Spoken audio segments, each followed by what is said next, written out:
संसद के शीतकालीन सत्र का आज 10वां दिन है। चुनाव सुधार, स्पेशल इंटेंसिव रिवीजन यानी कि एसआईआर के मुद्दे पर आज राज्यसभा में चर्चा रहेगी। देश के कई राज्यों में चल रही एसआईआर की प्रक्रिया की डेडलाइन एक बार फिर से बढ़ा दी गई है। चुनाव आयोग ने यह भी फैसला मतदाता सूची को पहले से ज्यादा सटीक और अपडेटेड बनाने के उद्देश्य से लिया है। इस बढ़े हुए समय में नागरिक अपने नाम जोड़ेंगे, गलतियां सुधारने और अपना ब्यौरा अपडेट कराने जैसे काम आसानी से कर सकेंगे। इसी बीच उत्तर प्रदेश में एसआईआर की आखिरी तारीख अब 26 दिसंबर तय की गई है। पहले ये अंतिम तिथि 12 दिसंबर थी, जिसे अब 14 दिन और बढ़ा दिया गया है। राज्य में अब तक 90% से ज्यादा फॉर्म वितरित किए जा चुके हैं और लगभग 80% फॉर्म वापस जमा भी हो चुके हैं।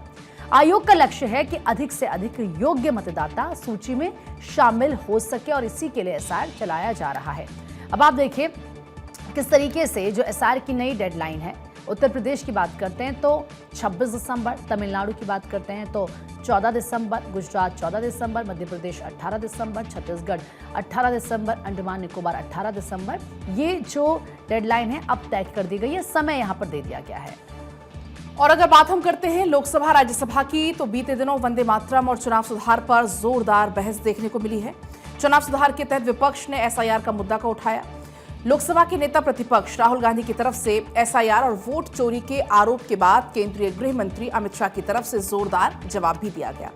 गुरुवार को भी इस मुद्दे पर अलग अलग दलों के सदस्यों ने अपनी बात को रखा। विपक्ष ने एसआईआर प्रक्रिया को एनआरसी का नाम देकर मतदाता अधिकारों पर हमला बताया है। सत्ता पक्ष ने विपक्ष के आरोपों को सिरे से खारिज कर दिया है। अमित शाह ने लोकसभा में एसआईआर पर चर्चा के दौरान ये कहा था कि एसआईआर मतदाता सूची का शुद्धिकरण है, ताकि जिनकी मृत्यु हो गई है उनके नाम कट जाएं, जो 18 साल से बड़े हैं उनके नाम जुड़ जाएं, जो 2 जगह मतदाता हैं उनके नाम कट जाएं और जो विदेशी नागरिक हैं उनको चुन चुनकर हटाया जाए। उन्होंने कहा कि क्या कोई भी देश का लोकतंत्र सुरक्षित रह सकता है जब देश का प्रधानमंत्री और राज्य का मुख्यमंत्री कौन हो ये घुसपैठिए तय करें। एसआईआर के कुछ दलों ने राजनीतिक स्वार्थ आहत होते हैं, निर्णय करना पड़ेगा। देश की संसद और विधानसभा को चुनने के लिए विदेशियों को वोट देने का अधिकार है या नहीं, उनको अधिकार देना है या नहीं। आज राज्यसभा में एसआईआर और चुनाव सुधारों पर सत्ता पक्ष की ओर से जवाब दिया जाएगा। और इसी बीच हमारे साथ हमारे पॉलिटिकल एडिटर अदिति नागर जुड़ गई हैं। अदिति, हमने देखा कि एसआईआर पर लगातार जमकर दोनों सदनों में बवाल देखने को मिल रहा है। अगर हम आज की बात करें अदिति, तो आज क्या कुछ तस्वीर होने वाली है सदन से? बिल्कुल, देखिए जी अदिति, चलिए एक बार हम फिर अदिति से जुड़ने की कोशिश करेंगे, क्योंकि आज का दिन भी बहुत खास हो जाता है। लगातार आप देख रहे हैं किस तरीके से एसआईआर को लेकर बवाल मचा हुआ है। यहां तक कि विपक्ष वॉकआउट तक कर गया था, लेकिन अमित शाह की तरफ से भी जवाब दिया गया। हालांकि 6 राज्यों में एसआईआर की डेडलाइन को बढ़ा दिया गया है और ऐसे में सत्ता पक्ष इसको कह रहा है कि एक तरीके से ये वोटर लिस्ट का शुद्धिकरण है, ताकि जिनकी मृत्यु हो गई है उनके नाम कट जाएं, या जो 18 साल के हो चुके उनके नाम जुड़ जाएं, या जिनके 2 जगह नाम है उनका 1 जगह नाम हो जाए, या जो विदेशी नागरिक है उनको चुन चुनकर हटाया जाए।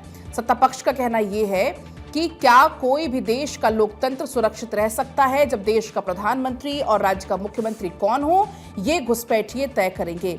तो कुल मिलाकर अगर हम बात करें तमाम राज्यों की, क्योंकि अब जो नई डेडलाइन है वो दे दी गई है, क्योंकि अभी आपने देखा था हाल ही में बहुत ज्यादा लोड पड़ने लग गया था बीएलओज को, जिनको तैनात किया गया था। तो ऐसे में अब तारीख भी बढ़ा दी गई है। कुल ऐसे 6 राज्य हैं जिनकी तारीख को बढ़ा दिया गया है। वो राज्य उत्तर प्रदेश, तमिलनाडु, गुजरात, मध्य प्रदेश, छत्तीसगढ़ और अंडमान निकोबार। अगर हम बात उत्तर प्रदेश की करते हैं तो नई डेडलाइन हो गई है 26 दिसंबर। तमिलनाडु की बात करते हैं तो 14 दिसंबर। इसके अलावा गुजरात की बात करेंगे तो नई डेडलाइन हो गई है 14 दिसंबर। मध्य प्रदेश, छत्तीसगढ़ और अंडमान की हो गई है नई डेडलाइन 18 दिसंबर।